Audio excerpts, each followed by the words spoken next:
conferência de hoje intitula-se O Homem por Trás da Máscara, porque queremos descobrir quem é o homem por trás das cenas, que vai desempenhar um papel principal nos eventos antes da volta de Cristo.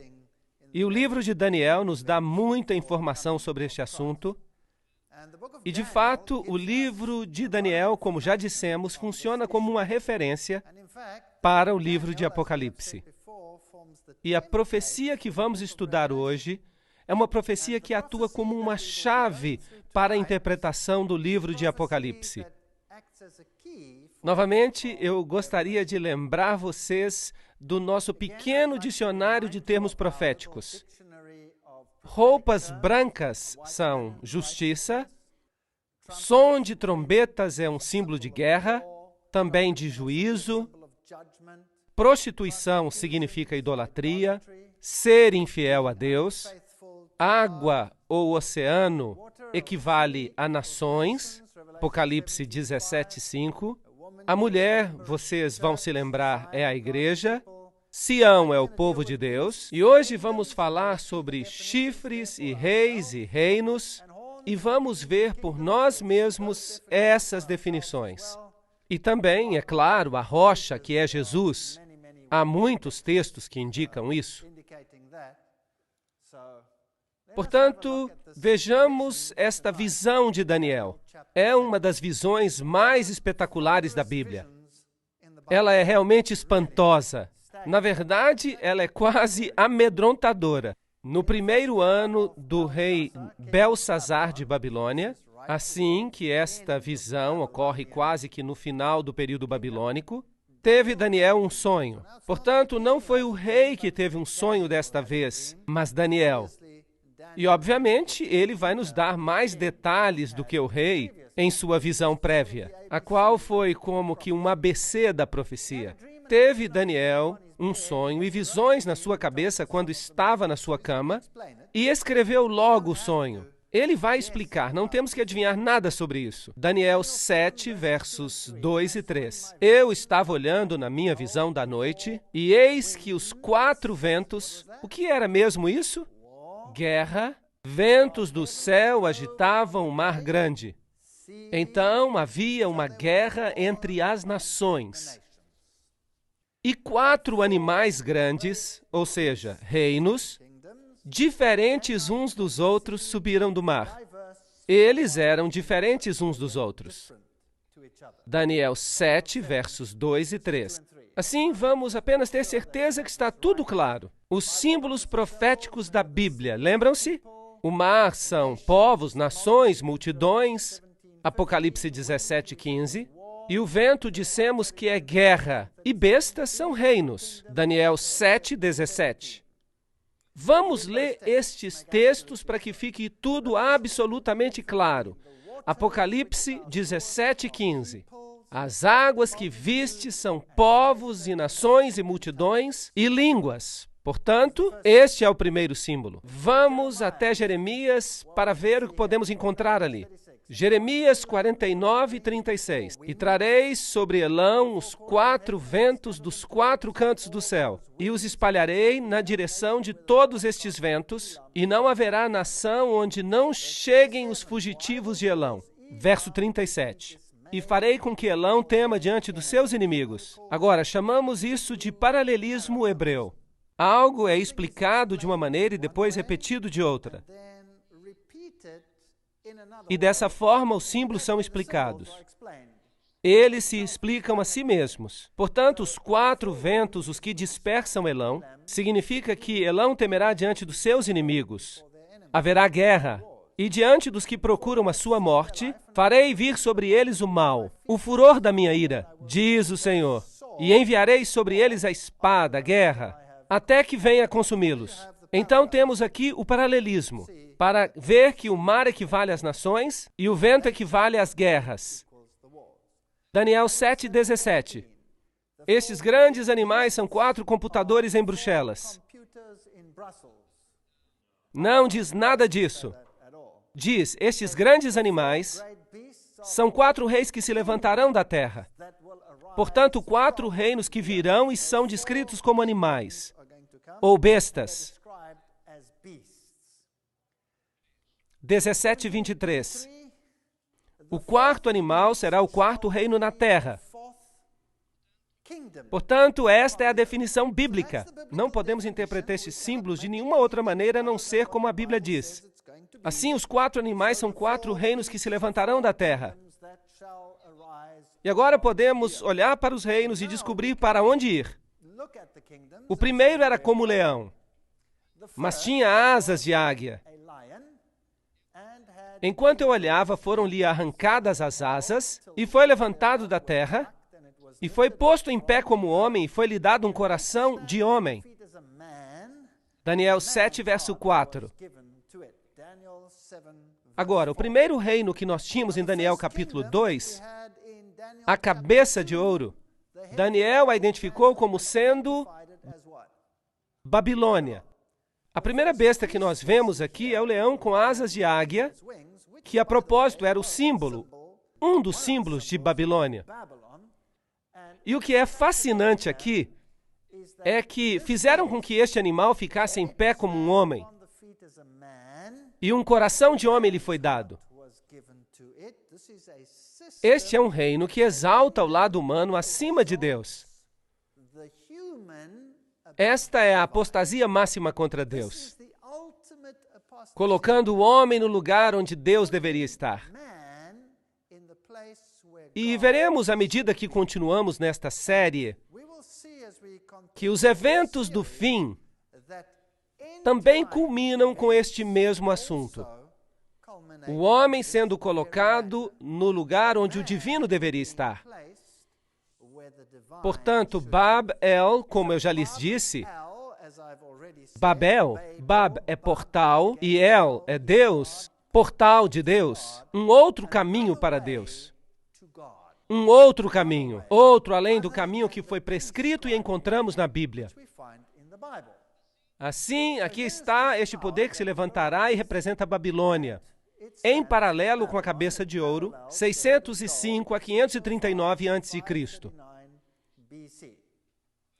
Vamos dar uma vista de olhos em relação ao simbolismo. Jeremias 4, verso 7. Já um leão subiu da sua ramada, e um destruidor dos gentios. Ele já partiu e saiu do teu lugar para fazer da tua terra uma desolação. O profeta está falando de Jerusalém, Israel, a fim de que as tuas cidades sejam destruídas e ninguém habite nelas. Este leão a que se refere ao reino de Nabucodonosor. Babilônia, que estava por vir, e Jeremias aplica o símbolo do leão à Babilônia.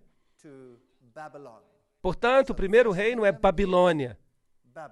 Aqui está um símbolo que era usado em Babilônia. Você pode ver que o leão com asas de águia é parte desse simbolismo. Aqui está outro relevo. E aí, de novo, se pode ver o leão com asas de águia. Símbolos de Babilônia.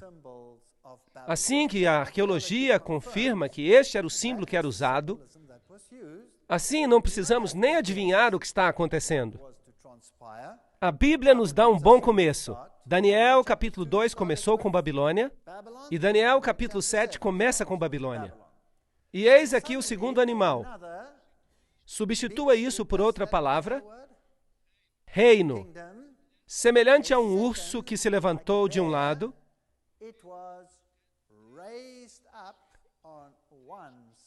tendo na boca 3 costelas, entre os seus dentes. E foi-lhe dito assim: levanta-te e devora muita carne. Daniel 7, verso 5. E este animal vai vir e vai devorar a carne do animal anterior.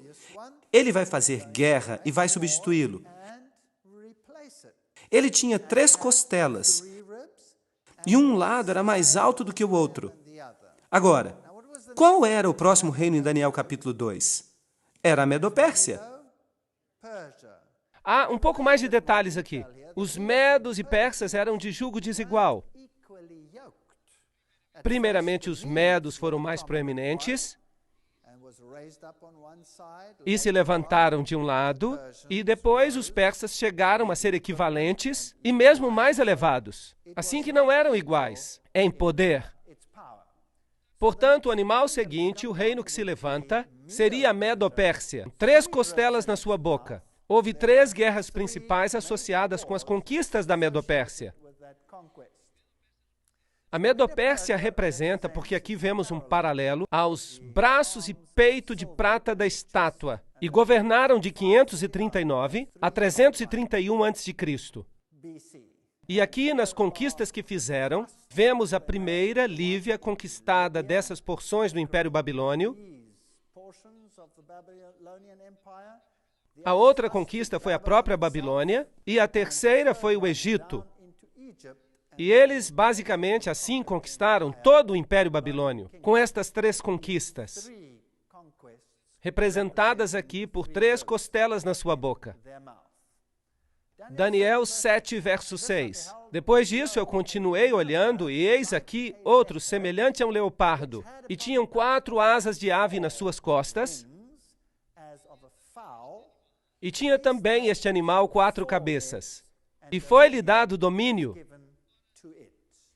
Agora, temos aqui algo fascinante. Daniel 7, verso 6. O reino seguinte a se levantar foi, obviamente, o reino grego. E aqui ele é descrito como um leopardo. Lembram-se dos animais? Há um leão, um urso e agora um leopardo. E há 4 cabeças associadas a esta besta. Quantas cabeças na primeira besta? 1 cabeça. Quantas na segunda? 1 cabeça. Mas agora 4 cabeças. Que história interessante. Depois disso, eu continuei olhando, e eis aqui outro semelhante a um leopardo, e tinha 4 asas de ave nas suas costas, e também tinha este animal 4 cabeças, e foi-lhe dado domínio. Portanto, o reino que se levantou a seguir foi a Grécia, 331 a 168 a.C. E quando a Grécia estava no seu auge, Alexandre o Grande morreu. Depois de uma noite de bebedeira, demorou um tempinho e depois morreu, e o reino foi então dividido em 4.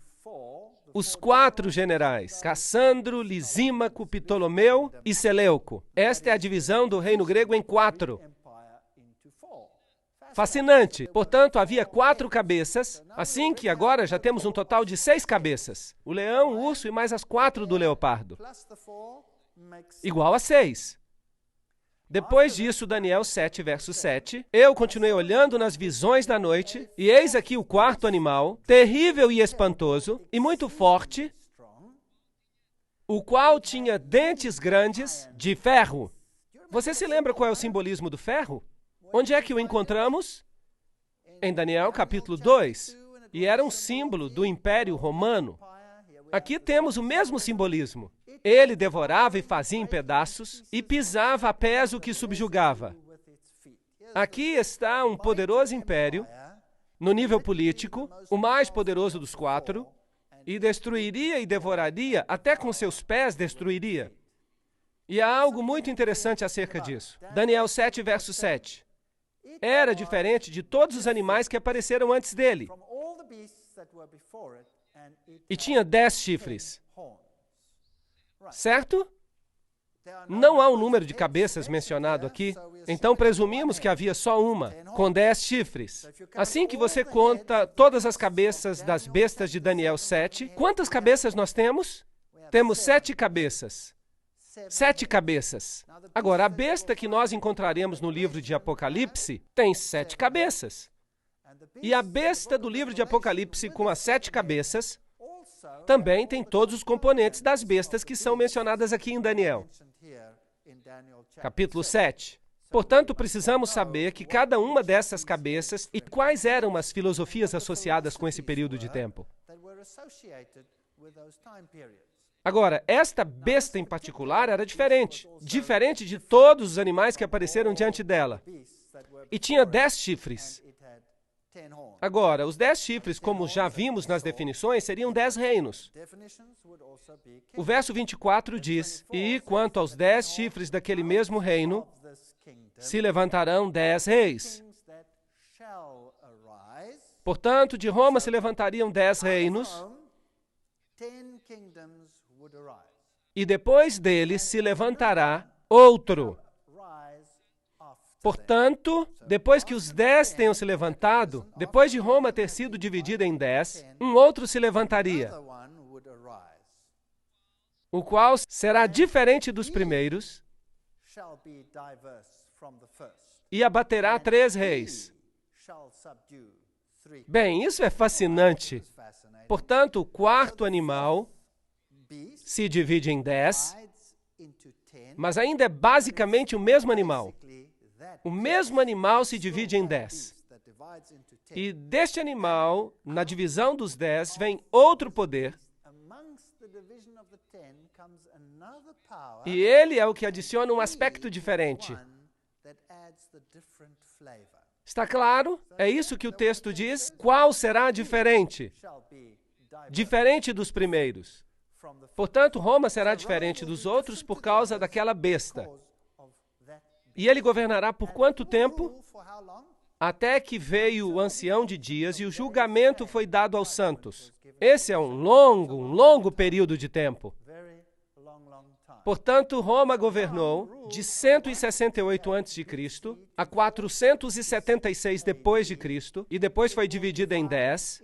Quantos dedos há na profecia anterior? 10 dedos. Aqui temos os 10 novamente, divididos em 10, e outro se levantará depois deles, e ele será diferente, e o sistema permanecerá por quanto tempo? Até que venha o ancião de dias. Uau! Um longo tempo. Portanto, estamos falando de um longo período de tempo. Roma governou de 168 a.C. a 476 depois de Cristo. Então foi dividida. Assim que temos exatamente a mesma sequência. Nós temos o leão que se compara à cabeça de ouro. Depois temos o urso que se compara aos braços e peito de prata. Depois temos um leopardo de 4 cabeças que representa o quadril de bronze. E agora temos um animal terrível, que representa as pernas de ferro. E os 10 dedos, quando dividida em 10, e também será diferente por causa de um outro que se levanta depois dele. Assim que é isso que temos até agora. Daniel, capítulo 7, versículos 19 ao 23. Então tive desejo de conhecer a verdade acerca do quarto animal, que era diferente de todos os outros. Muito terrível, cujos dentes eram de ferro e as unhas de bronze. Portanto, havia um elemento de bronze nessa quarta besta. O bronze era um componente muito importante. Ora, de fato, o Império Grego foi praticamente incorporado por Roma. A filosofia grega se tornou a base do Império Romano. E, de fato, quando Roma se dividiu nas duas pernas, uma era o Império Bizantino e a outra era o Império do Ocidente. E o Império foi governado por Constantinopla. E era onde a filosofia grega abundava. A filosofia grega era a filosofia do tempo. Portanto, ali está este elemento de bronze. As unhas de bronze. E nós encontraremos, interessantemente, estas unhas outra vez mais tarde, que devorava e fazia em pedaços e pisava a pés o que sobrava. Assim que ele queria saber mais acerca deste quarto terrível animal. O quarto animal, é-nos dito no verso 23, será o quarto reino na terra, o qual será diferente de todos os reinos. E devorará que parte da terra? Toda a terra. E a pisará a pés e a fará em pedaços. Agora, Roma, na sua forma original, tomou conta do mundo inteiro? Sim ou não? Não. E a China? E o Japão? E as Filipinas? E a Austrália? E a África do Sul? E os Estados Unidos? E a América do Sul? E essas áreas? Será que Roma governou sobre todas elas? Obviamente que não. Mas lembrem-se, a profecia não diz que seria esta Roma. Roma acaba e é dividida em 10. E que outro se levantaria e governa até quando? Até que venha o ancião de dias. Assim que a profecia ainda hoje está de pé, nesse contexto. Faz sentido? Ok. Isso é muito interessante. Portanto, aqui temos esse poderoso Império Romano. Isto é o que a Bíblia diz, que encontraríamos estes reinos e os 10 chifres se levantariam. 10 reinos. Os 10 dedos representam os 10 reinos. Desde o ano 476 até a segunda vinda de Cristo, esses poderes de alguma forma continuariam. E o pequeno, depois deles, que se levantaria mais tarde, seria o elemento diferente e governaria até que o ancião de dias chegasse. Daniel 2, verso 44, lembrem-se, está falando acerca dos 10 dedos, que são equivalentes aos 10 chifres, e diz, mas nos dias desses reis, o Deus do céu levantará um reino, que não será jamais destruído, e esse reino não passará a outro povo, e esmiuçará e consumirá todos esses reinos, mas ele mesmo subsistirá para sempre. Assim que temos um paralelo perfeito entre Daniel capítulo 2 e o capítulo 7. Agora, Daniel estava se perguntando acerca disso. No verso 8 diz, estando eu a considerar os chifres, portanto, ele estava olhando para a linha de tempo para ver quando Roma era dividida em 10 componentes. E ele está olhando para esses 10 reis que se levantam do Império Romano. Eis que entre eles subiu outro chifre pequeno. De fato, se fala de pequenez. Ele era muito pequeno. E então ficou cada vez maior. Entre eles subiu. De onde ele sobe? Dentre eles. Bem, então este chifre pequeno sobe dentre os 10. Isso é muito importante, porque este chifre pequeno é o homem por trás da máscara. E este chifre pequeno sobe dentre os 10. Portanto, os 10 reinos estão lá, e ele se levanta do meio deles. Assim, que tipo de poder é esse? Este é um poder europeu?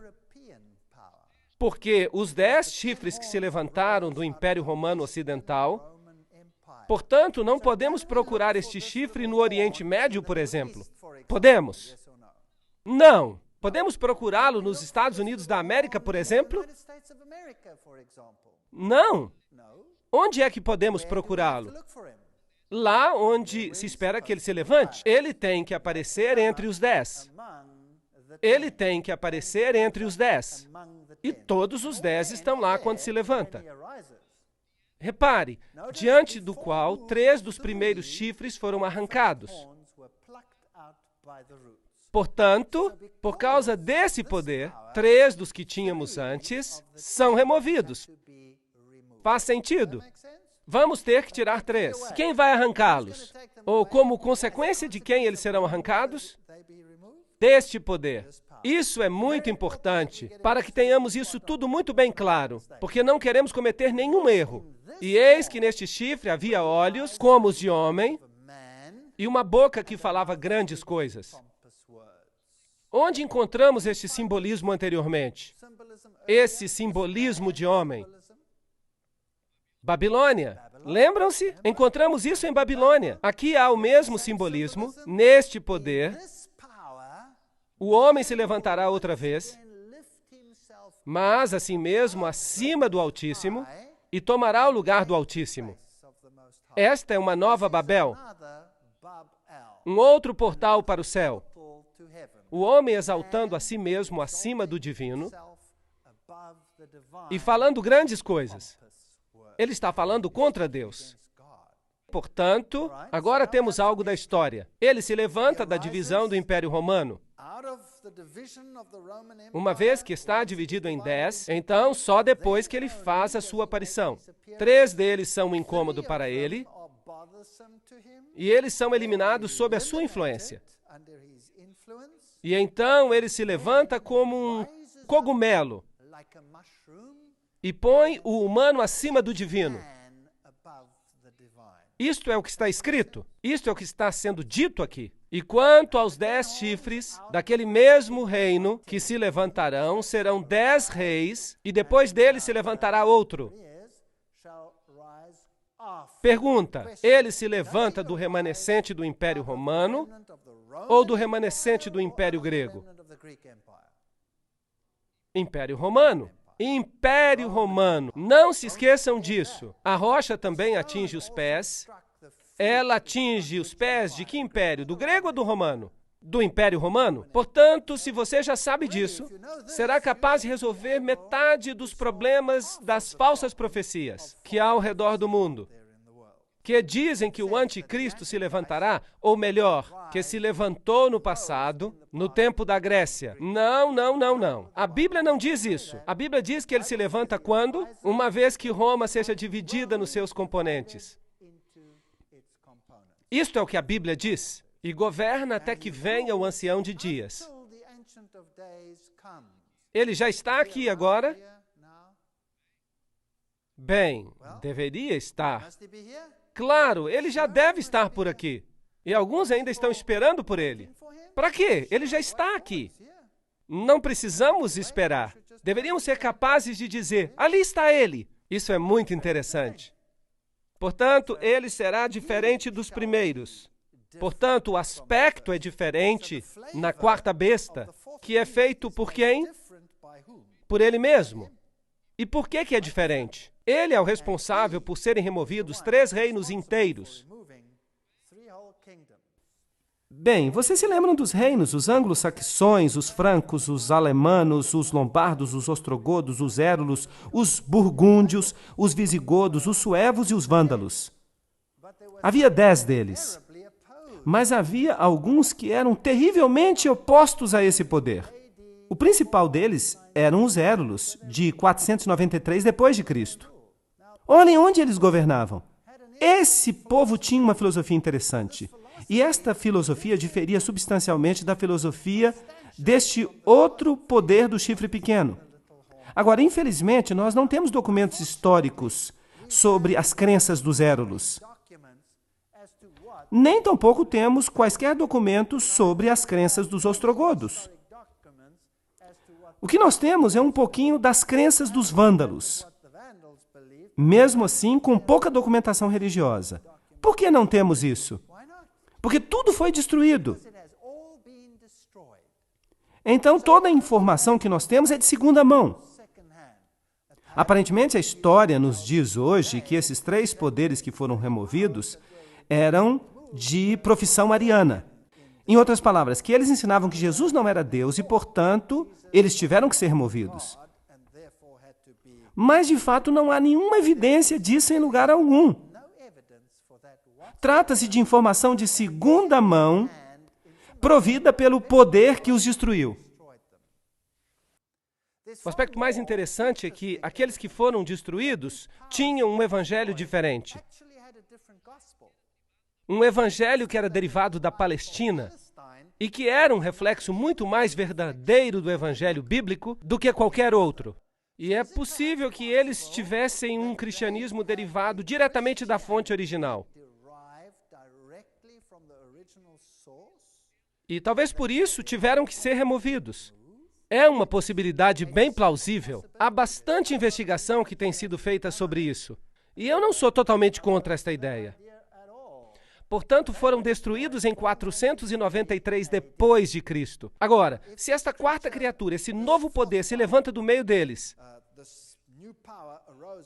então ele já deveria ter se levantado antes de 493. Os que vão ser eliminados a seguir são os vândalos, 534 depois de Cristo. Eles afligiram o Império Romano e os sujeitaram uma grande parte da sua cultura religiosa do mundo bizantino e romano.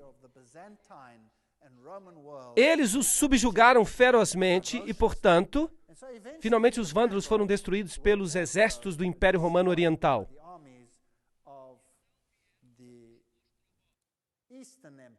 E então vieram os ostrogodos. Eles foram os últimos. Os ostrogodos governaram até 538 depois de Cristo, e eles ocuparam primeiramente esta área e mais tarde ocuparam e conquistaram toda a capital do Império Romano Antigo e áreas circunvizinhas. E os ostrogodos também tinham um evangelho derivado da antiga Palestina. Portanto, eles tiveram que ser removidos. Eles eram tolerantes às outras religiões, mas eles eram um espinho na carne do poder do chifre pequeno. E finalmente eles foram destruídos com a ajuda, dentre outros, dos francos, por aqui mais ou menos, que fizeram uma aliança com os reis de Constantinopla, com os Césares. E, portanto, em 538 d.C., a oposição ao chifre pequeno desapareceu. E ele cresceu como um cogumelo. Portanto, os alemanos, os remanescentes dos 10, eles são os alemães hoje, os burgúndios, os suíços, os francos, os franceses, os lombardos, os italianos, os saxões, os ingleses, os suevos, os portugueses, os visigodos, os espanhóis, e os érulos, os vândalos e os ostrogodos foram eliminados. De fato, estes não foram os únicos contra os quais se fez guerra. Não. Os visigodos, por exemplo, sendo provavelmente muito relacionados aos ostrogodos, tinham sentimentos semelhantes. E houve muitas guerras combatidas e muita subjugação por aqui, antes que estes também se alinhassem com o pensamento do poder do chifre pequeno. Os maiores aliados do poder do chifre pequeno foram os francos, que são hoje os franceses. E os primeiros a adotar essa roupagem, um dos primeiros foi Clovis, e Clovis entrou para a história mais do que qualquer outro, como o homem que ajudou o poder do chifre pequeno a chegar à sua realização. Daniel 7, verso 9. Eu continuei olhando até que foram postos uns tronos, e um ancião de dia se assentou, e a sua veste era branca como a neve, e o cabelo da sua cabeça como a pura lã, e o seu trono era de chamas de fogo, e as suas rodas de fogo ardente. Portanto, Daniel está observando os eventos aqui na Terra, em que tudo parece girar em torno do poder deste chifre pequeno, e ele vê a cena de um grande julgamento que acontece no céu. O verso 10 diz: assentou-se o juiz e se abriram os livros. Portanto, aqui havia uma cena de julgamento. E eu estava olhando nas minhas visões da noite, e eis que vinha nas nuvens do céu um como filho do homem. Este é um acrônimo para anjo. Vamos ver que isso nos vai ser explicado em outra conferência. E ele se dirigiu ao ancião de dias e o fizeram chegar até ele. Verso 13. Portanto, esta não é a vinda de Cristo a esta terra. Esta é uma cena que acontece no céu, enquanto o chifre pequeno estabelece o seu domínio aqui na terra. Assim que o julgamento está pronto para sentar-se no reino celestial. E foi-lhe dado, isto é, ao Filho do Homem, o domínio e a honra e o reino, para que todos os povos, nações e línguas o servissem, e o seu domínio é um domínio eterno, que não passará, e o seu reino tal que não será destruído. Portanto, temos um contraste por aqui. Por um lado, temos um reino que vai ser estabelecido nesta terra, cuja sede e poder repousam sobre o chifre pequeno, e do outro lado, temos um julgamento que ocorre no lugar onde o poder será dado a Cristo. Portanto, temos dois poderes opostos. Cristo, o grande vencedor ao final, e o anticristo, que trabalha e vão um contra o outro.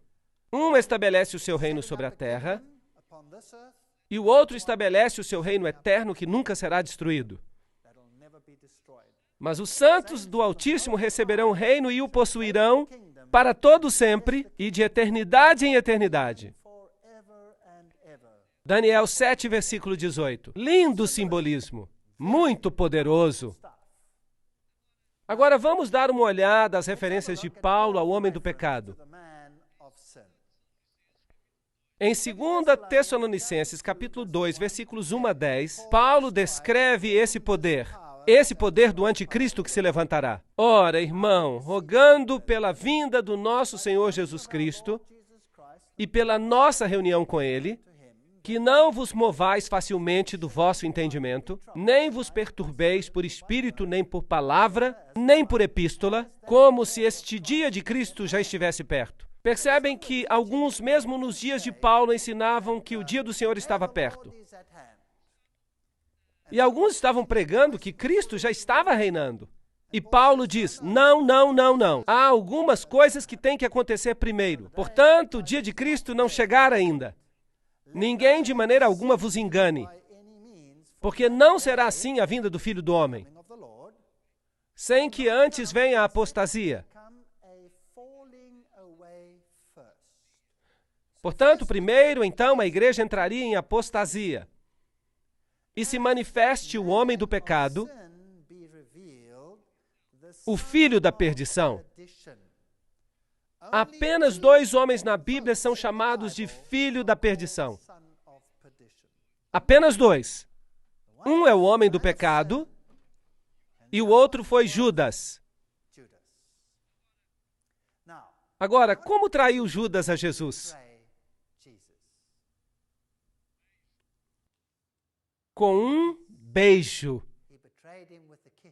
Veja, Judas pretendia passar-se por um deles. E depois traiu a Jesus. O outro, você acha que é possível que ele se faça passar por discípulo, mas depois traia Jesus com um beijo? Acha que isso seria possível, só que numa escala maior? Então, que ninguém vos engane de maneira alguma, porque não será assim antes que venha a apostasia. A apostasia na igreja, e se manifeste o homem do pecado, filho da perdição, o qual se opõe e se levanta contra tudo que se chama Deus, ou se adora, de sorte que se assentará como Deus no templo de Deus, querendo parecer Deus, com Deus. Portanto, aqui está uma autoridade presunçosa que assume o poder. De fato, este poder dirá, eu sou um outro Deus nesta terra. E a salvação é através de mim. Mas este poder será um poder sutil que trabalha tal como Judas trabalhou. Mas este é o espírito do anticristo, do qual já ouvistes que há de vir, e eis que já está no mundo. 1 de João, verso 3 do capítulo 4. Portanto, agora vamos pensar nisso. Se o espírito do anticristo já estava no mundo no tempo de João, e Paulo diz que virá a apostasia, então este homem do pecado será revelado. Então, este homem do pecado tem estado conosco por todo este tempo. Portanto, já vimos que ele não pode ter vindo no Império Grego, porque ele se levanta do Quarto Império, e tampouco pode vir em algum momento do futuro de uma tribo da Palestina. Correto? Vocês estão de acordo comigo? Ok. Se isso está correto, então todo mundo cristão deve estar em um grande erro acerca deste assunto. Porque metade da cristandade acredita e ensina que o anticristo já veio e que o seu nome era Antíoco Epifânio IV e que ele era um rei grego. A Bíblia diz que ele se levanta do quarto animal. De fato, depois do declínio do quarto animal e a sua divisão em 10. E a outra metade da cristandade é ensinada que o anticristo virá no futuro, depois do arrebatamento. Agora, nós temos aqui um problema, porque esta não é sequer a mesma igreja cristã, mas aqui diz na igreja primitiva que ele já estava no mundo e agia de maneira clandestina na igreja cristã primitiva. Portanto, nenhuma dessas posições pode estar correta. Paulo continua, não vos lembrais que estas coisas vos dizia enquanto ainda estava convosco? E agora vós sabeis o que o detém, para que a seu próprio tempo seja manifestado. Portanto, algo está detendo, impedindo que este poder se levante. Algo está detendo este poder, porque já o mistério da iniquidade opera. Portanto, este poder, este iníquo e misterioso poder, já estava operando no mundo no tempo de Paulo. Portanto, este não é um poder futuro, que virá apenas no fim dos tempos. Não, não, não. Ele tem que estar aqui. Ele já está aqui há todo este tempo. Somente há um que resiste até que do meio seja tirado. Vemos na versão Almeida Revista e Atualizada. E aguarda que somente seja afastado aquele que agora o detém.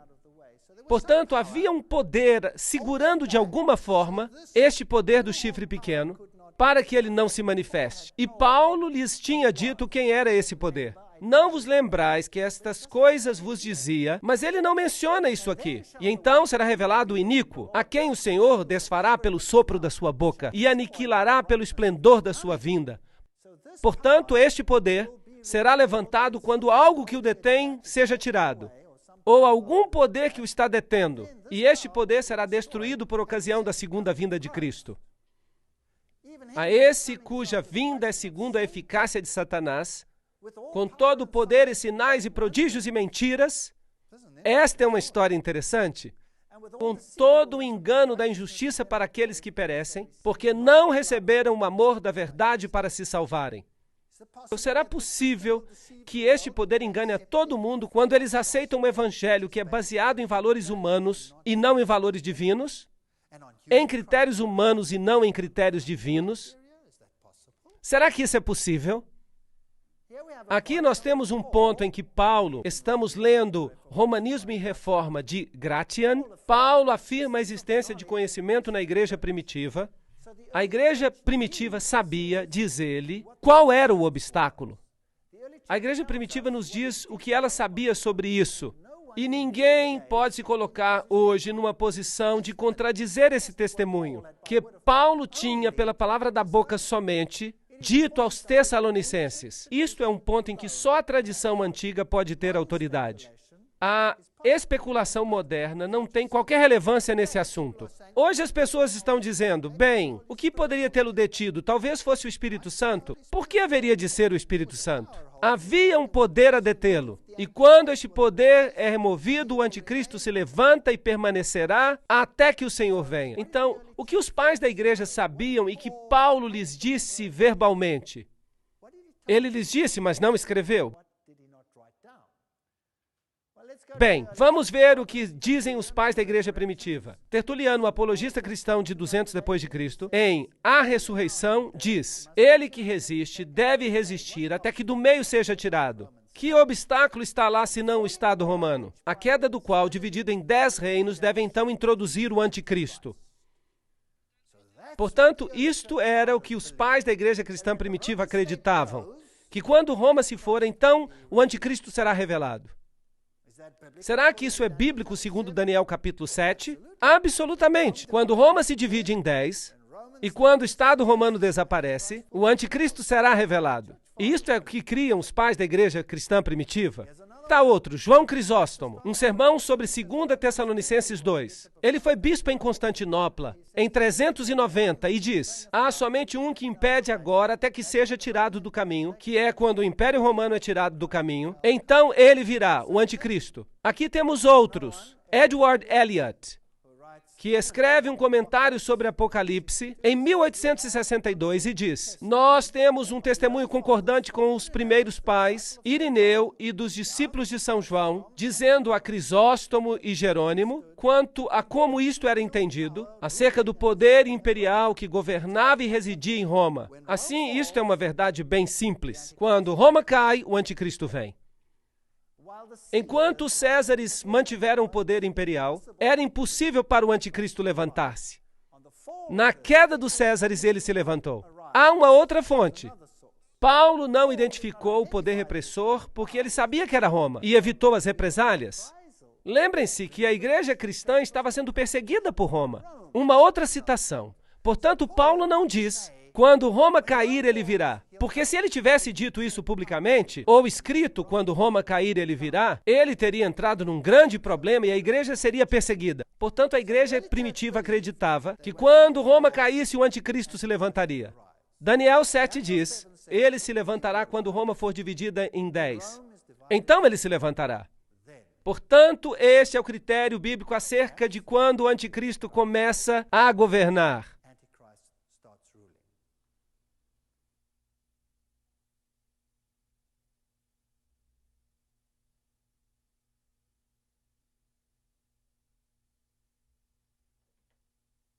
Vamos falar agora acerca do poder deste chifre pequeno. Aprendemos até agora que ele se levanta quando? Quando Roma é dividida. Aprendemos que ele vem dessa divisão e que se levanta dentre os 10 chifres. E aprendemos que será diferente dos primeiros. Daniel 7:24. E que este poder estará conosco até que Jesus venha. Isto significa que ele já se levantou e está entre nós hoje. Vamos dar uma olhada nos atributos que Daniel diz que o chifre pequeno terá. Primeiro, ele se levanta da quarta besta. Daniel 7, 7 e 8. Estão todos de acordo com isto? Ele se levanta de Roma. E é de lá que se levanta. Ele é um poder romano. Número 2. Ele se levanta do meio dos 10 chifres. Estando eu a considerar os 10 chifres, eis que do meio deles surgiu um chifre pequeno. Portanto, ele tem que surgir do Império Romano Ocidental. Ele é um poder europeu. Não é nenhum outro poder desta terra. Ele se levanta depois dos 10 chifres. Assim que ele assume a sua posição de poder, em algum momento depois de 476, depois de Cristo. E depois deles se levantará outro. É o que diz o verso 24. Ele é diferente dos outros, o qual será diferente dos primeiros. Verso 24. Este é o quarto critério. Aqui está um outro critério. Ele se torna mais robusto do que os outros, mais robusto do que os seus companheiros. Verso 20. Aqui está um poder que se torna mais grandioso do que qualquer outro reino. E sabem de uma coisa? Não é difícil ver o que a Bíblia está dizendo. Incômodo, talvez, mas não é difícil. Ele arranca 3 reinos, diante dos quais caíram 3. Verso 20. Ele tem olhos como de homens e fala grandes coisas contra o Altíssimo. Verso 25. Portanto, ele se exalta a uma posição onde Deus deveria estar. Primeiro, ele substituiu os preceitos divinos por preceitos humanos. Então, traça um caminho para o céu através do qual, pelo poder do homem, e não pelo poder de Deus, se atinge. Este é um assunto muito, muito sério. E ele fala grandes coisas contra o Altíssimo. Vamos ter que dar uma olhada nisto também. E depois ele fará guerra contra os santos. Destruirá os santos. Verso 25. Portanto, este poder deve ter sido um poder perseguidor, que lutavam contra aqueles que diziam que a salvação é através do poder de Deus, unicamente. E então, um outro critério. Ele mudará tempos e leis. Verso 25. Cuidará em mudar os tempos e a lei. Isto é fascinante. Agora, que tempos e leis você acha que Deus estaria preocupado em ver mudados? Deus estaria preocupado com as pequenas e tolas leis humanas? Não. Ele deve estar preocupado com uma modificação da lei divina. E os tempos que deveriam ser mudados seriam tempos que Deus estabeleceu. Por exemplo, Deus estabeleceu o tempo porque foi tarde de manhã o primeiro dia, foi tarde de manhã o segundo dia. De uma tarde à outra, eram medidos os dias anteriormente. Então havia festas e festivais e tempos que foram estabelecidos. Será que esse poder mudou tudo isto? Fascinante. Este é o 9º critério dado no livro de Daniel. Daniel é muito preciso. E ele governará e serão entregues em suas mãos por um tempo, tempos e metade de um tempo. Tempo, tempos e metade de um tempo. 3 anos e meio profético. Vamos falar sobre isso. Fascinante. O verso 25. E devorará toda a terra. O quarto animal, o qual será diferente, devorará toda a terra. A sua característica diferente devorará toda a terra. E a pisará a pés e a fará em pedaços. Será que isso inclui os Estados Unidos? Que neste momento possa haver alguém controlando os Estados Unidos? Os poderosos Estados Unidos? Que dizer da poderosa Rússia? Ou de qualquer outra nação poderosa? Talvez a China? Vocês acham que podem estar sendo controlados por mais alguém neste momento? E isso vai existir até o fim, até que venha o ancião de dias, no verso 22. Agora, eu não estou inventando essas coisas, isso está no livro de Daniel. Vocês podem pegar o livro de Daniel e lerem vocês mesmos. Agora, o critério final. O seu reino será tirado no fim dos tempos. E o juízo será estabelecido e eles tirarão o seu domínio para o destruir e para o desfazer até o fim. A Bíblia diz que ele será destruído pelo esplendor da vinda do Filho do Senhor. Portanto, nenhum poder terrestre tirará o seu poder. O próprio Deus vai intervir. 13 critérios. Há apenas um poder no mundo inteiro que historicamente e de qualquer outra forma se possa qualificar. É uma situação bem lamentável. Agora, eu não quero entristecer ou enfurecer a ninguém aqui, e eu não quero ferir os sentimentos de ninguém. Mas o fato é que este poder é tão claramente identificado que até eu mesmo, que fazia parte desse poder, tive que renunciar a ele e deixá-lo. Eu também fui afetado. Eu fiquei muito chocado e estive, de fato, até fisicamente doente quando eu descobri isto. Portanto, quem é ele? Ele se levanta do quarto animal, ele se levanta entre os 10 chifres, depois dos 10 chifres, e é diferente dos outros. Quando a última onda das invasões bárbaras havia perdido as suas forças, a face da Europa tinha sido transformada, reinos germânicos e independentes tinham sido estabelecidos das ruínas do Império Romano. História da Igreja, página 175. Sobre as antigas ruínas do Império Romano se levantou uma nova ordem de Estado, cujo ponto central era a sede papal. Por isso, inevitavelmente resultou numa posição não somente nova, como também muito diferente da anterior. A Igreja e as Igrejas, páginas 42 e 43. Esta é uma fonte católica romana, dizendo que aqui estavam numa situação diferente da anterior. Há duas teorias sobre o anticristo no mundo hoje, que são ensinadas por todas as igrejas do mundo. Quase.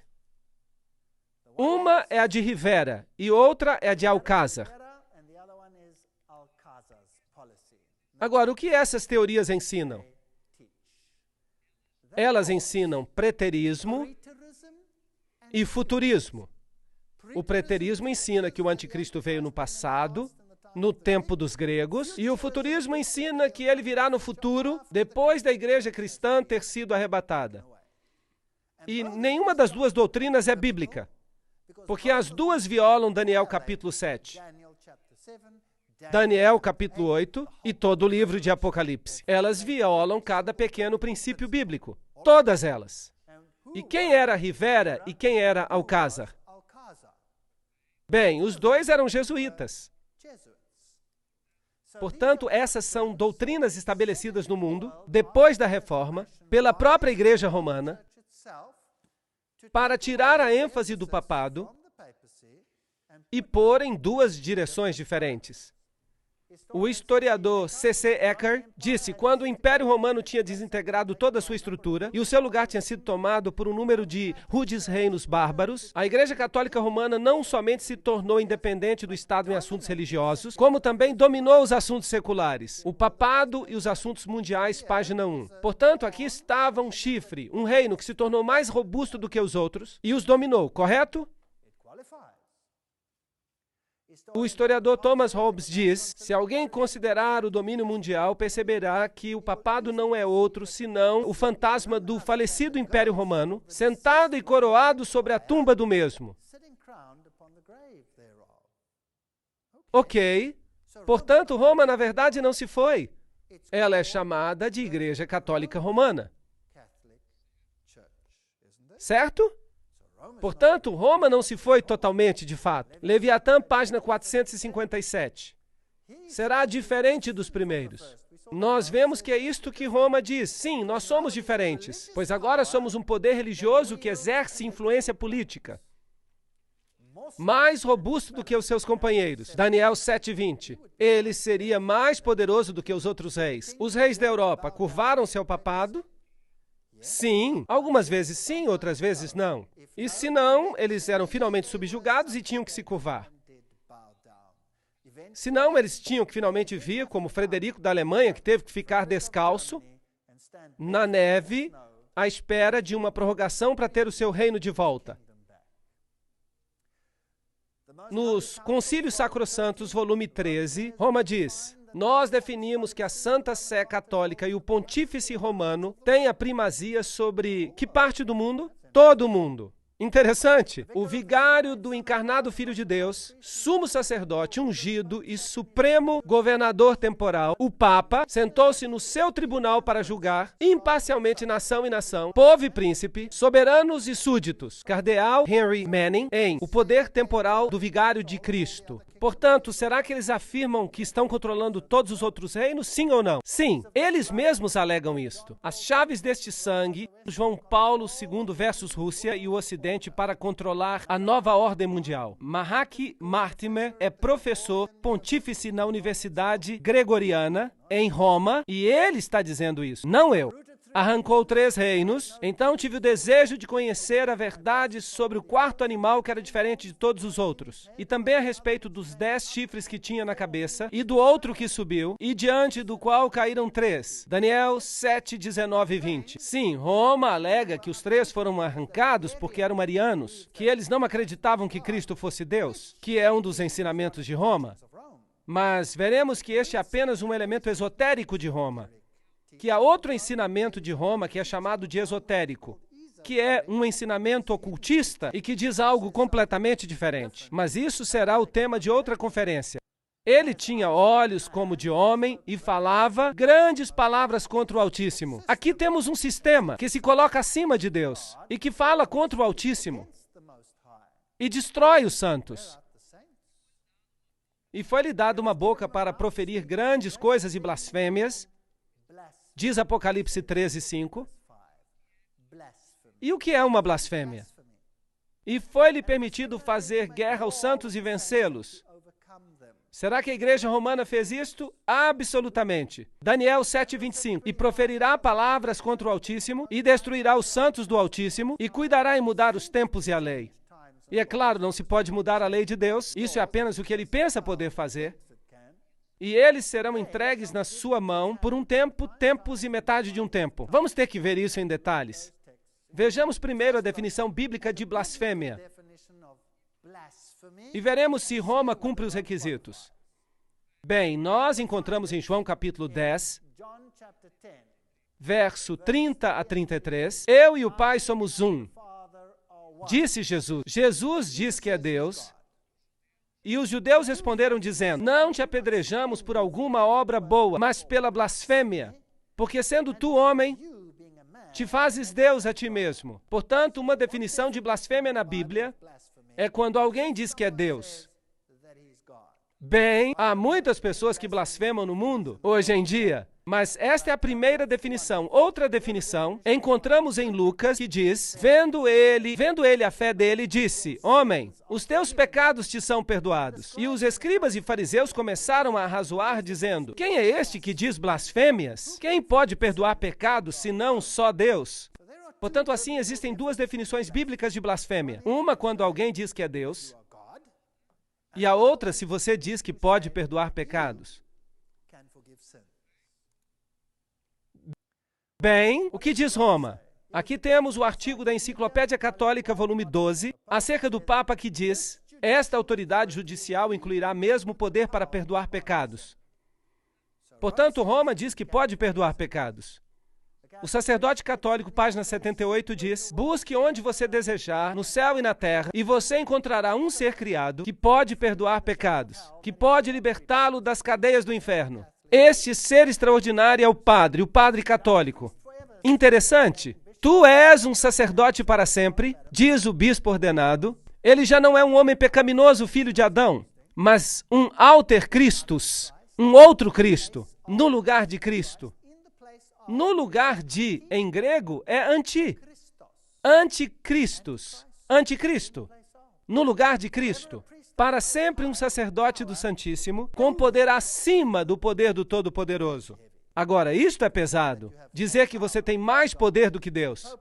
O Papa não é somente o representante de Jesus Cristo, mas ele é o próprio Jesus Cristo, ocultado sob o véu da carne. O Nacional Católico, julho de 1985.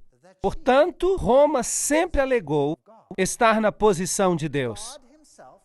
Então, o próprio Deus tem que se sujeitar ao julgamento dos padres católicos, tendo que absolver ou condenar, segundo os padres católicos perdoam ou não.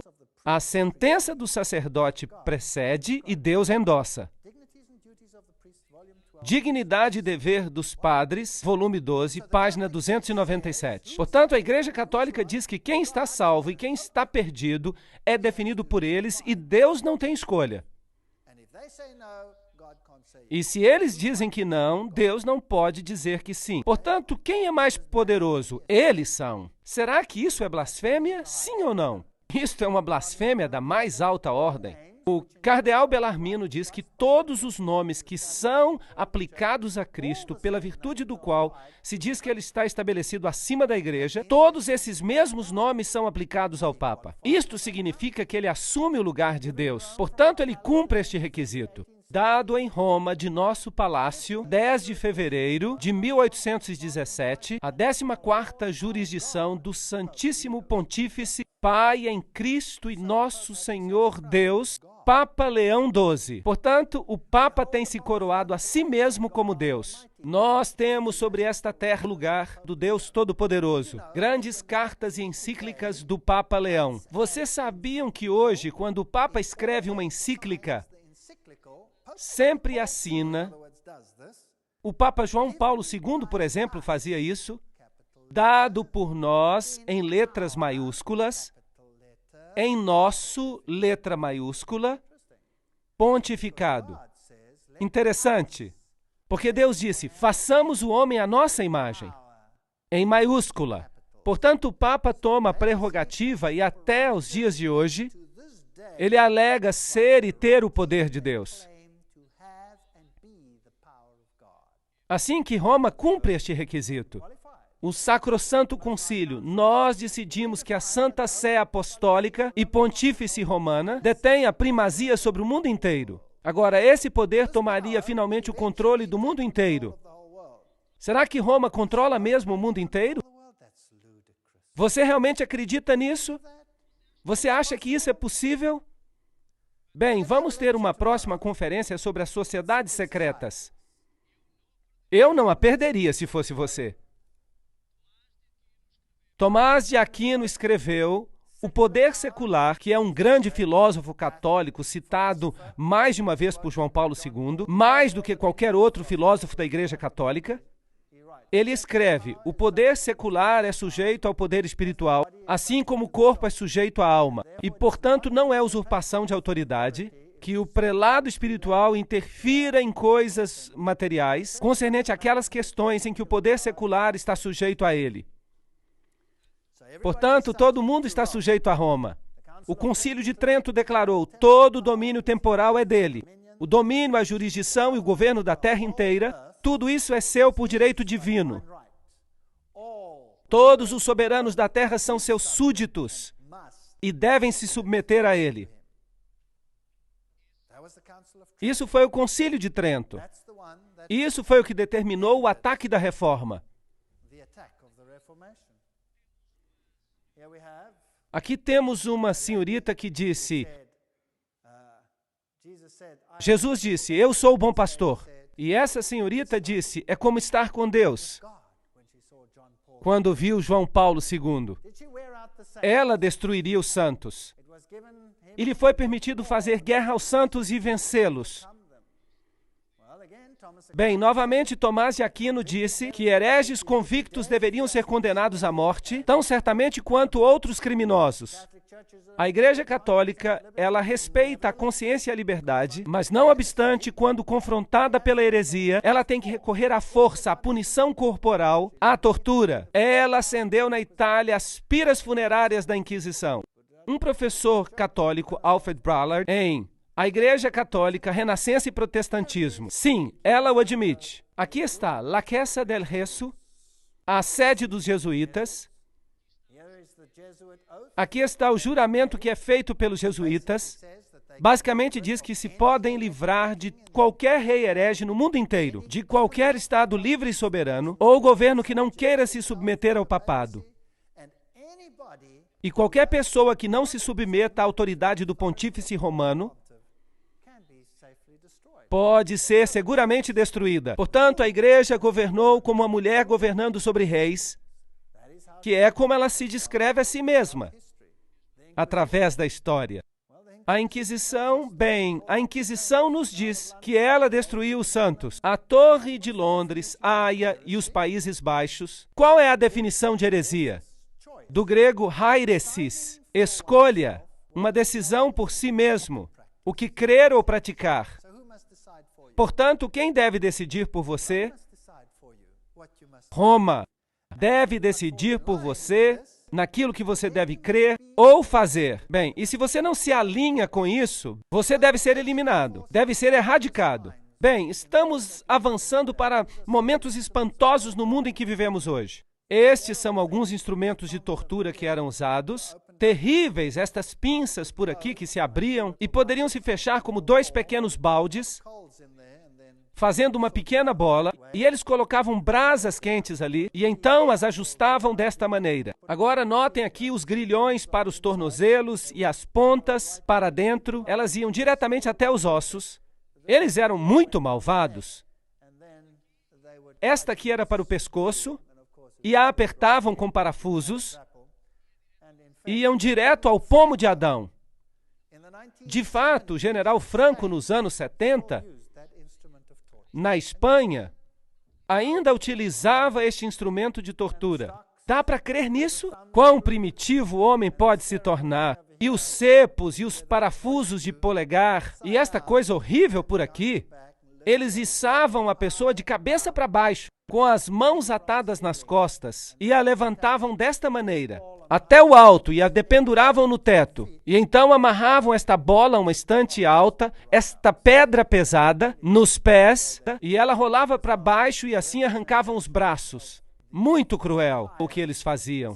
Esta é uma representação das piras, as estacas da Inquisição, e eles mataram literalmente milhões e milhões de pessoas.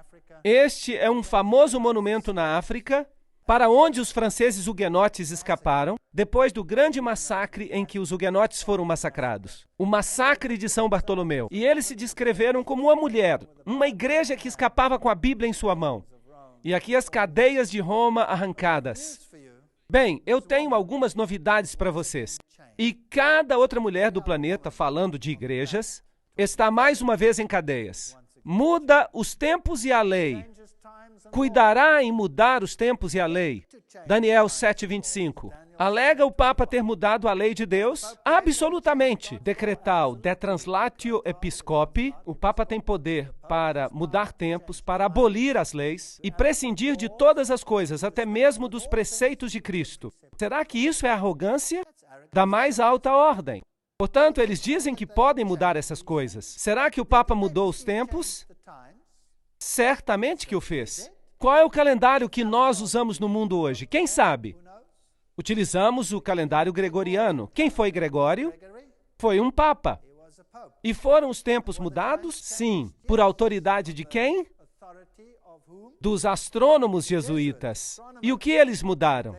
Eles mudaram a Páscoa. Eles mudaram a Páscoa para que ela tivesse conformidade com a festa de Ishtar. E, de fato, em inglês, ainda se chama assim, Easter, Ishtar. E é por isso que a paz, como se chamava a Páscoa entre os cristãos primitivos, ela era na lua nova e a Páscoa hebraica deveria acontecer em qualquer dia da semana. Agora que o Papa mudou isso e se seguiu o simbolismo dos saduceus, que se reuniam em Alexandria, segundo ensinamentos ocultos, a Páscoa só cai no domingo, por causa da festa de Ishtar. E nunca coincide com a Páscoa original. É possível, com o calendário que tem, em algum momento da história, que ela possa coincidir com a Páscoa original. E então, que decreto faz o papado? Se ocorre a festa no dia da Páscoa original, então o Papa muda a festa em uma semana para que ela caia num domingo. Portanto, ele mudou os tempos e as festas, definitivamente. Também, desde esses tempos, nós estamos celebrando o dia de meia-noite a meia-noite, e não de pôr do sol a pôr do sol. Então, ela revogou a lei e prescindiu de todas as coisas, até mesmo dos preceitos de Cristo. O Papa pode modificar a lei divina. Pronta a biblioteca. Quem te dá direito, Senhor Papa, para mudar a lei de Deus? Os 10 mandamentos, como originalmente dados por Deus, nas primeiras tábuas, não terás outros deuses diante de mim. Então, depois há este grande mandamento que não devemos nos encurvar aos ídolos. E depois, tu não deves tomar o nome do Senhor teu Deus em vão. E o mandamento do sábado é proeminente. E então temos os mandamentos que ditam o relacionamento entre o homem e o próximo. Honra teu pai e a tua mãe, não matarás, não adulterarás, não furtarás, não dirás falso testemunho e não cobiçarás. Aqui estão os mandamentos como estão na Bíblia. Mas se você pegar o catecismo católico, verá que o segundo mandamento foi removido. Não terás outros deuses, ou seja, não farás. Ele deverá ser capaz de mudar leis, porque ele diz, eu sou o Senhor vosso Deus, não terás outros deuses estranhos diante de mim, não tomarás o nome do Senhor teu Deus em vão. Portanto, o segundo mandamento desaparece e o outro sobe uma posição. Lembra-te do dia de sábado para o santificar. Mas o que eles fizeram com este? Trataremos disso daqui a pouco. Portanto, eles só têm 9 mandamentos e para alcançar os 10, eles tomam o mandamento da cobiça e o dividem em 2. Não cobiçarás a mulher do próximo e não cobiçarás os bens do teu próximo. Fascinante. Lembrem-se que este aqui diz, não cobiçarás a casa do teu próximo, não cobiçarás a mulher do teu próximo. Eles ainda têm o descaramento de inverter a ordem do mandamento como se tivessem o direito de fazer. A Enciclopédia Católica diz, a igreja, depois de ter mudado o dia de descanso do sábado judaico, o 7º dia, para o primeiro dia da semana, fez o terceiro mandamento se referir ao domingo, porque o segundo já se tinha tirado como dia a ser guardado como o dia do Senhor. Então eles mudaram os tempos, mudaram até o dia de adoração, que era o 7º dia, e foi transferido para o primeiro dia da semana. Mateus 5,17 diz, não penseis que eu vim destruir a lei ou os profetas. Eu não vim para destruir, mas para cumprir, para viver esses preceitos. Aqui está o Catequismo do Converso, da Doutrina Católica, página 50. Ele diz, pergunta, qual é o 7º dia? Resposta, o sábado é o 7º dia. A Igreja Católica está bem ciente disso, todos eles sabem. Pergunta, por que nós observamos o domingo em vez do sábado? Resposta, nós observamos o domingo em vez do sábado porque a Igreja Católica, no Concílio de Laodiceia, transferiu a solenidade do sábado para o domingo. Assim, ela mudou os tempos e as leis. Sim ou não? Sim, ela mudou. Tempos, tempo e metade de um tempo. A que isso se refere? Os santos seriam entregues em suas mãos por um tempo, tempos e metade de um tempo. Se você tem uma Bíblia moderna, ela dirá 3 anos e meio. Agora, um ano profético é diferente de um ano literal. Um ano em sentido profético tinha 360 dias, porque o ano hebraico tinha 360 dias. Portanto, 2 vezes 360 igual a 720. Metade de um tempo, metade de um ano, 180. Ao somarmos tudo, isso daria 1.260 dias proféticos. Ora, isso se transforma em 1.260 anos literais. Vamos solucionar isso. Com a conquista de Roma por Belisário, começa a história da Idade Média. Portanto, quando Roma foi conquistada e os ostrogodos foram removidos, a história da Idade Média começou. Philip Schaeffer diz, Virgílio ascendeu ao trono papal em 538 depois de Cristo, sob a proteção militar de Belisário. Portanto, do poder do chifre pequeno assumiu a sua autoridade. em 538 depois de Cristo, porque o último dos chifres, ou dos reinados que impediam o seu avanço, eles foram os ostrogodos. E eles foram removidos em 538 depois de Cristo. E Virgílio sobe ao assento papal. Assim, o domínio de Roma começa. E depois dele se levantará outro. Os 10 reinos estabelecidos em 476 depois de Cristo. Depois deles, em 538 depois de Cristo, o reinado papal começa de acordo com um decreto feito por Justiniano, que diz que o Papa seria o corretor dos hereges e o governador de todas as igrejas. Ora, em 538, se você adicionar a este número 1260, chega-se a 1798. E o que aconteceu em 1798? Berthier entrou em Roma, 10 de fevereiro de 1798, e proclamou a República. Metade da Europa pensou que o veto de Napoleão seria obedecido e que, com o Papa, o papado morreria. Portanto, exatamente de acordo com o tempo profético, a Bíblia nos diz, exatamente de acordo com este tempo profético, o relógio bateu em 1798 e o poder temporal do Papa foi detido por um tempo. Portanto, a profecia de tempo dos 1260 anos, 476 depois de Cristo, os 10 reinos são estabelecidos. E em 538 depois de Cristo, o bispo é oficialmente reconhecido como governador de todas as igrejas. E a profecia de 1260 anos nos leva a 1798 e se cumpre. O seu domínio chega ao fim. 1260 anos estavam baseados em 1260 dias, que é o mesmo que dizer 3 anos e meio proféticos, é o mesmo que 42 meses. 42 vezes 30, esse era o mês bíblico. 42 vezes 30 também são 1260. Agora, em Apocalipse 12, nós lemos 1260 dias. Estes são 1260 dias. Em Apocalipse 12, 14, um tempo e tempos e metade de um tempo. Vejam como Apocalipse toma este tema deste poder e o traz ao coração do livro. Aqui estão todos eles. Daniel 7, 25, um tempo e tempos e metade de um tempo, referentes a este poder. Daniel 12, 7, um tempo, tempos e metade de um tempo. Apocalipse 11, 2, 42 meses. Apocalipse 11, 3, 1260 dias. Apocalipse 12, 6, 1260 dias. Apocalipse 12, 14, um tempo e tempos e metade de um tempo. Apocalipse 13, 5, 42 meses. Todos eles se referem ao mesmo poder. Note como estão. 1, 2, 3, 4, 5, 6, 7. A Bíblia é fantástica. O que isto nos diz?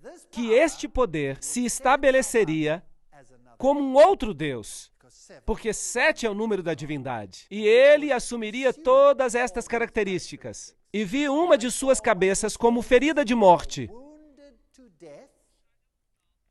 E a sua chaga mortal foi curada. Roma recebe uma ferida e, na forma do poder do chifre pequeno, mas ela será curada. E toda a terra se maravilhou após a besta. Apocalipse 13, 3. Portanto, este mesmo poder, que governou sobre os santos por 1260 dias, recebe uma ferida mortal em 1798 e se levanta novamente, e o mundo inteiro vai ser sujeito a ele. Isso é o que a Bíblia diz. E deu-se-lhe poder sobre toda tribo, língua e nação. Isso inclui os Estados Unidos? Sim, isto inclui o meu país também. Ronald Reagan e o papado fizeram uma santa aliança. É uma história fascinante. Temos que nos aprofundar nisso, com mais detalhes. Portanto, até os poderosos Estados Unidos se sujeitaram a este poder.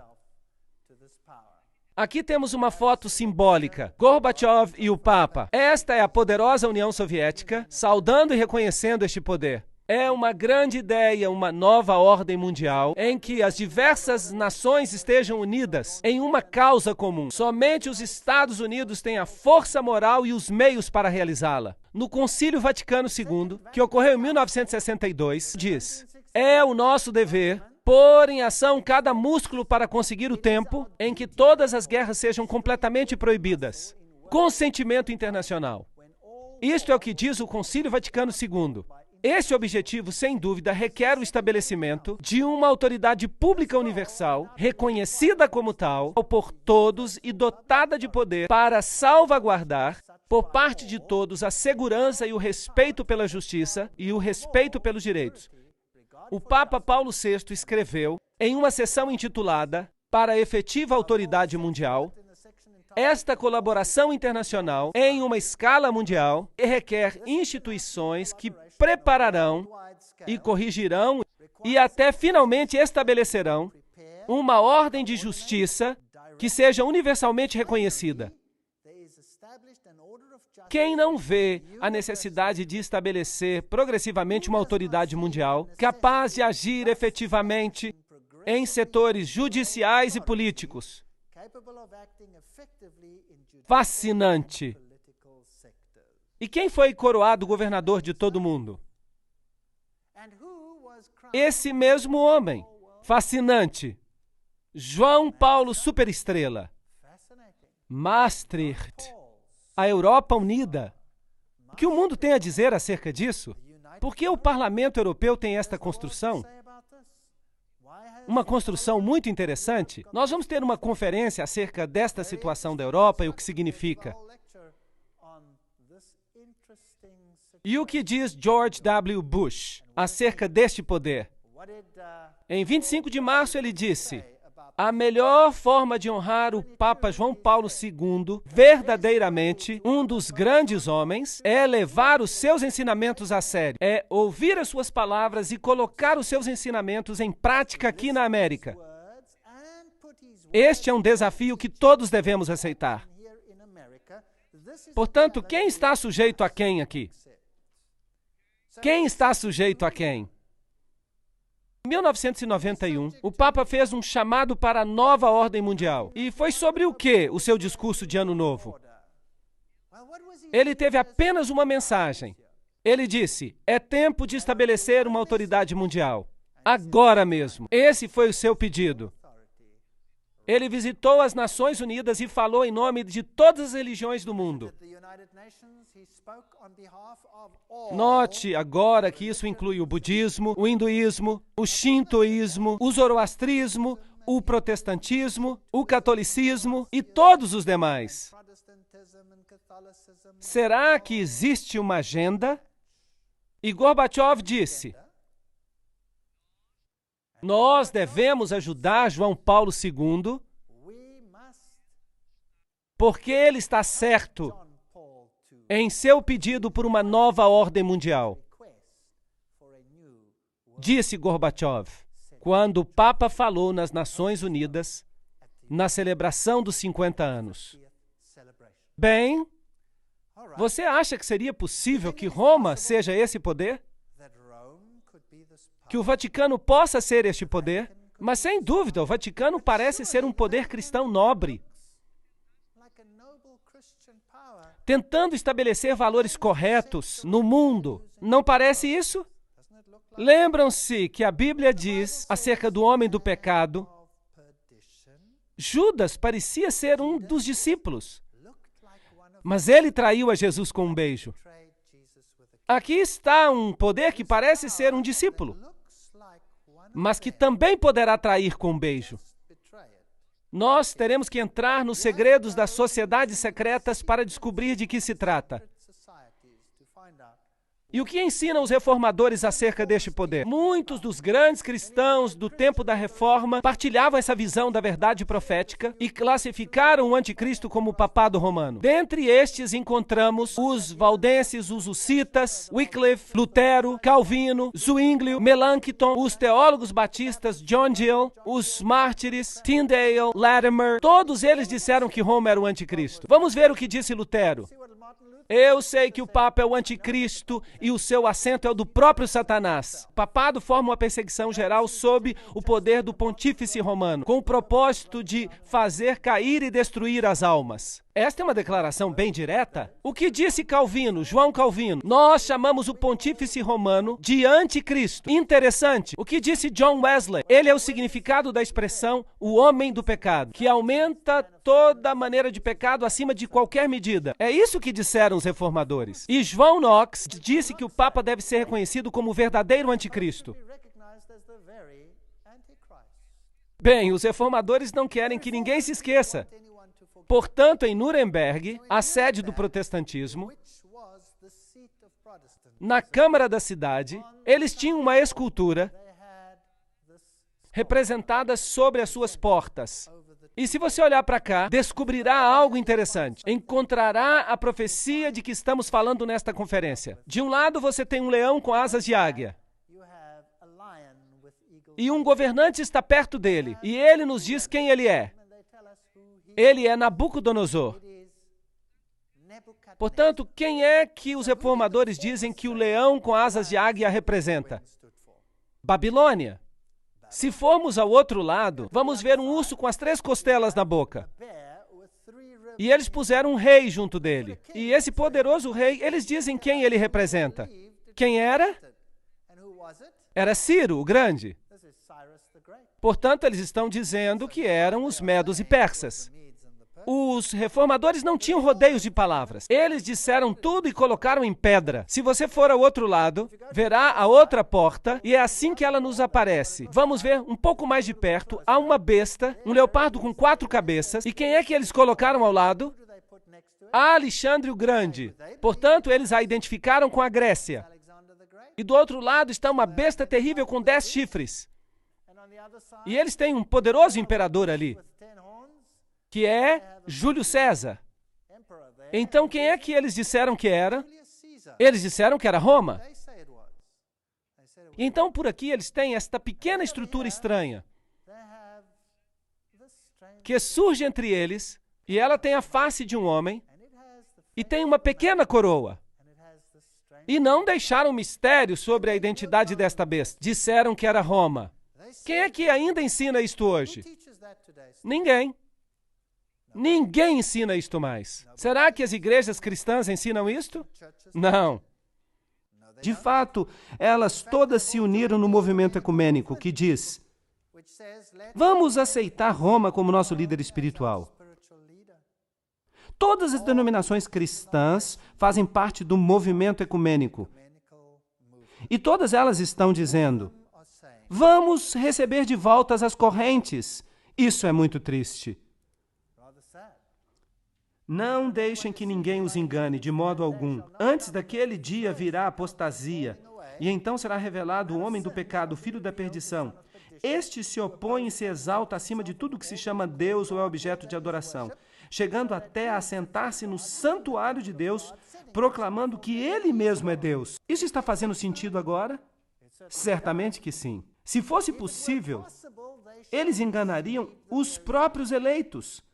A fantasia de cristianismo é tão perfeita que nós não percebemos o âmago do ocultismo por trás dela. Quem está de fato em controle aqui? Quem está por trás do que está acontecendo? Que poder é exercitado em Roma? Quem é o Papa Negro? Quem é Peter Hans Kulvenbach no momento? Quem é ele? Qual é o seu papel no mundo?